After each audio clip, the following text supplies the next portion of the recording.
Hi, Muscolic here. We're going to go over the steps to do a Lewis electron dot diagram. There's a simple set of steps that will allow you to come up with a molecular structure of covalent compounds that's nice and simple. There are more complex methods like the atomic orbital model. Those things require computers and equations. And this system, all you need is a piece of paper, a pencil, and a periodic table, and you can come up with a very, very reliable and useful molecular structure that explains the covalent bonding and lots of compounds. Well, the one we're going to do right now is silicon tetrachloride. It's a volatile liquid, and it's used to make pure silicon compounds, but let's get the Lewis electron dot system for it. It's SiCl4, and the first step that we've got to do is find out the electrons that are going to be involved in this covalent bonding. And the only electrons we worry about are the valence electrons, the ones on the outside.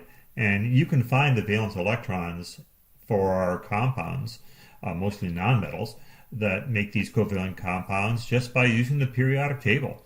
So right here, we're going to look for the valence electrons, and we've got our periodic table right there in front of us, ready to show. And on the periodic table, all you've got to do is count to 8, skipping the transition metals. You go 1, 2, 3, 4, 5, 6, 7, 8, and you know the valence electrons for everybody in their column, in this column, except of course for helium here. The transition metals don't make that many covalent compounds, but they'll have 1 or 2 valence electrons. So let's see. Silicon, where is it? Here it is, underneath carbon.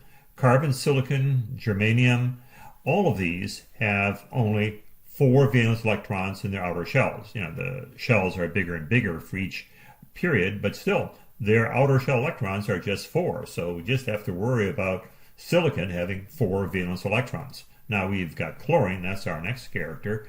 And let's see, chlorine here. Here it is. Chlorine in row 1, 2, 3, 4, 5, 6, 7. And the 7th valence electron column. So we know we've got 7 valence electrons for the chlorines in this compound. Or it could have been fluorines or bromines or iodines for that matter. It would have been the same. But there are 4 chlorines. So it's going to be 4 times 7. Each one of these chlorines has 7 valence electrons, and the multiplication isn't all that difficult, 28. So we've taken care of all the elements in our compound. There's no charge, and all we have to do right now is add these two. So that's not going to be very difficult. That's 32 valence electrons. We're going to have to deal with 32 electrons around this compound. That's quite a few for a compound, but we can handle that. So how are we going to set up? Next thing we're going to do is we're going to set up our molecule. Oops, I got the wrong one here. I've got carbon in the center, but it doesn't make any difference. It could be silicon or carbon or germanium for that matter. That would work fine. So we have our central atom, and then we've got our chlorines around it. And our next step is to, we got silicon back again, good. Put 2 of our electrons. We're going to do these things in pairs. Electrons, orbitals contain 2 electrons, and that's going to be between our silicon and chlorine. Now, let me take a little break on the Lewis dot diagram to explain a reason and also to show a Morse diagram that we've talked about before. We have 2 negative charges in this orbital, and the silicon has, let's go silicon. How many protons do we have in silicon? We got 14 protons in its nucleus that are going to be attracted to this pair of electrons. And chlorine has in its nucleus 17 protons, and that's going to be attracted to those pair of electrons. So we start here with them far apart, but there's an attraction between them. So both these atoms will be attracted to the pair of electrons.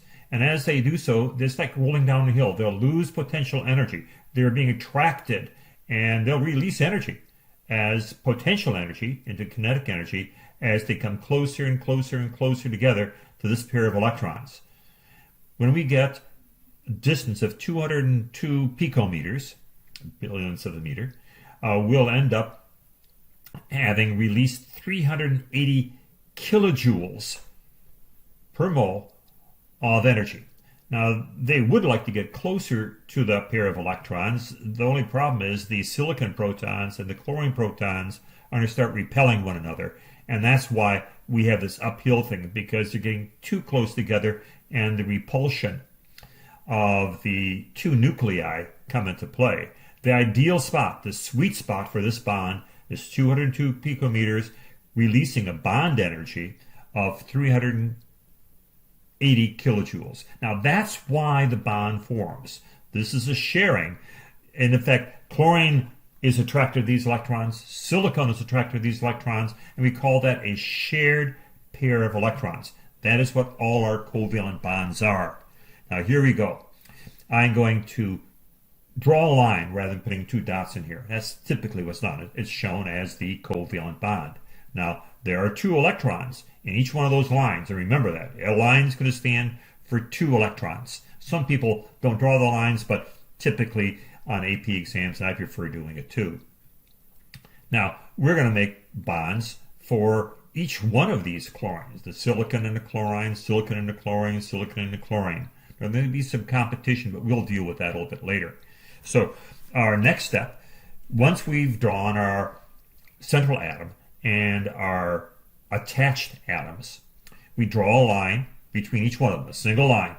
And each one of those lines represents a pair of electrons, a pair of shared electrons. So we've used up 2, 4, 6, 8, a total of 8 electrons. And now we're dealing with valence electrons. We've got 24 left. And they're going to be attracted to these atoms too. I mean, here's some chlorines here.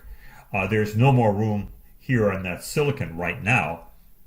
These other chlorines are going to be attractive. So let's take some of those electrons right here, 2 of them, and we'll put them on this chlorine, and then another 2, and our chlorine outer shell energy levels got room for 8 electrons, and we've used up 2 already for the shared pair. So our next step in the Lewis electron dot diagram system is to give each of the surrounding atoms 6 more electrons to get that octet, which has that low potential energy. Just as we had that low potential energy for the bond, these electrons will end up being attracted to the chlorine and release some energy as they go there. So we have 6 electrons we've used up out of these 24. And then, of course, we've got some more chlorines. Another 6, 12, another 6, 18, another 6, 24. So you can take these surrounding atoms, except for hydrogen, of course, and count by 6s. 6, 12, 18, 24. You know your multiplication tables. And that means we've used up all the electrons. There are no electrons left over. We've accounted for all of them. We're near the end of this Lewis dot diagram, even with this long explanation. Here it is. No electrons. We've got them in good locations, low potential energy spots, and we can double check. Each one of the chlorines around here, these circles, have 4 pairs of electrons. Nice low potential energy system. And our central atom, that's the last thing we checked, is going to be silicon. And indeed, look, 2, 4, 6, 8. We've got its low potential energy system 8, and we've got ourselves one successful Lewis dot diagram with a periodic table, pencil and paper, and there we go. We're set. Voila. One additional thing I forgot to mention. These bonds, these single bonds around the silicon are referred to as domains. They take up space, and that'll come in important later when we deal with the shapes of molecules.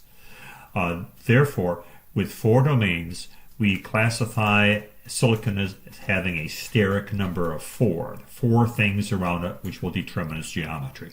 Okay, that's it.